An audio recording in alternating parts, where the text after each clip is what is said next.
नमस्कार, आप देख रहे हैं सच पत्रिका न्यूज।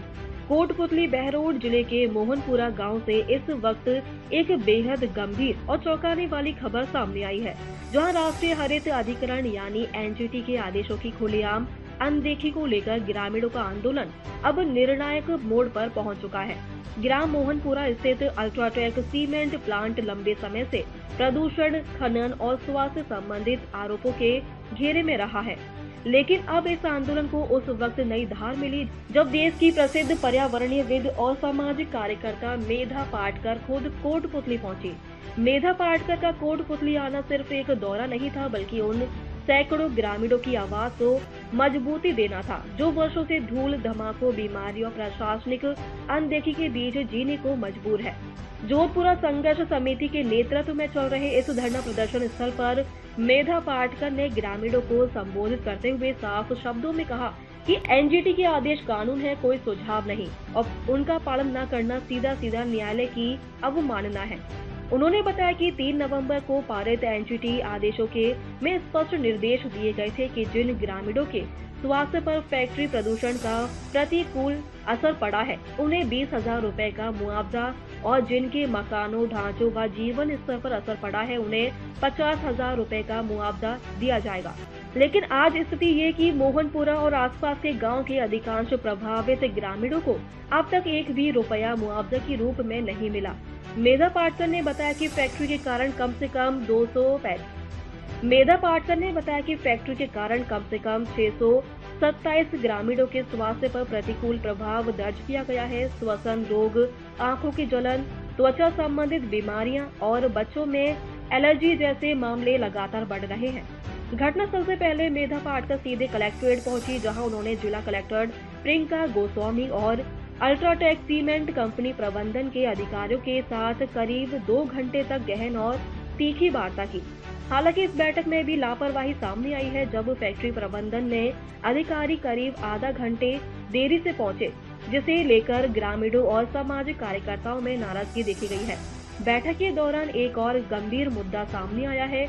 एनजीटी के आदेशों के अनुसार सीमेंट प्लांट से 500 मीटर की परिधि में कोई स्कूल, मंदिर, सार्वजनिक संस्था या आबादी नहीं होनी चाहिए, लेकिन कंपनी द्वारा प्रस्तुत नक्शों पर विभागीय अधिकारियों के नक्शों में भारी विरोधाभास पाया गया है।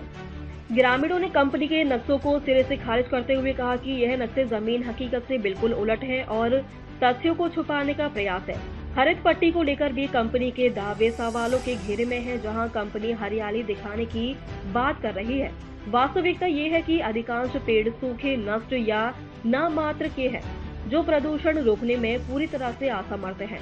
धरने से जुड़े सामाजिक कार्यकर्ता राधेश्याम शुक्लावास ने बेहद गंभीर आरोप लगाते हुए कहा कि जब देश के नामचीन पर्यावरण कार्यकर्ता जैसे मेधा पाटकर, कविता श्रीवास्तव या कैलाश मीणा संघर्ष समिति के समर्थन में आते हैं, तभी अल्ट्राटेक कंपनी अचानक दिखावटी सफाई, सड़कों पर पानी का छिड़काव और पेड़ों की धुलाई शुरू कर देती है। ग्रामीणों का कहना है कि रात्रिकालीन खनन और प्लास्टिक पर रोक के आदेशों की भी खुलेआम अवहेलना हो रही है। रात के समय होने वाले धमाकों और भारी मशीनों की आवाज से ग्रामीणों की नींद पूरी तरह से हराम हो चुकी है। घरों की छतों, पानी की टंकियों और खेतों पर सीमेंट की मोटी डस्ट जम चुकी है, जिससे न केवल स्वास्थ्य बल्कि ग्रामीणों का जीवन स्तर भी बुरी तरह से प्रभावित हो रहा है। बैठक में SP Devendra Kumar Bishnoi, ADM Om Prakash Saharan, SDM Ram अवतार मीना, खनिज विभाग के अधिकारी, फैक्ट्री प्रबंधन के प्रतिनिधि और बड़ी संख्या में धरनार्थी मौजूद थे। बैठक के बाद जिला कलेक्टर प्रियंका गोस्वामी ने कहा कि कंपनी को एनजीटी के सभी आदेशों की पालना के लिए स्पष्ट रूप से पाबंद किया गया है, जिसके लिए एक विशेष निगरानी समिति बनाई जा रही है और पुनर्वास से जुड़ी समस्याओं के समाधान के लिए अलग से कमेटी गठित की जाएगी। वहीं दूसरी ओर अल्ट्राटेक सीमेंट के यूनिट हेड नितिन दुराफे ने मीडिया से बातचीत में कहा कि एनजीटी ने कंपनी को 90 दिन का समय दिया है और इस अवधि में सभी निर्देशों की पालना की प्रक्रिया शुरू कर दी गई है। लेकिन धरने पर बैठे ग्रामीणों का साफ कहना है कि अब उन्हें सिर्फ बयान और आश्वासन नहीं चाहिए, बल्कि जमीनी कार्रवाई और ठोस परिणाम चाहिए। ग्रामीणों ने चेतावनी दी है कि यदि एनजीटी के आदेशों का पूर्ण और पारदर्शी पालन नहीं हुआ तो यह आंदोलन और व्यापक, उग्र और निर्णायक रूप ले सकता है। दोबारा मिलते हैं इसी तरह की दूसरी ताज़ा खबरों के साथ। नमस्कार। न झुकेंगे न रुकेंगे, जहां सच छुपाया जाएगा वहीं से उठेगी ये आवाज। सच पत्रिका न्यूज, सबसे तेज, सच और सटीक खबरें।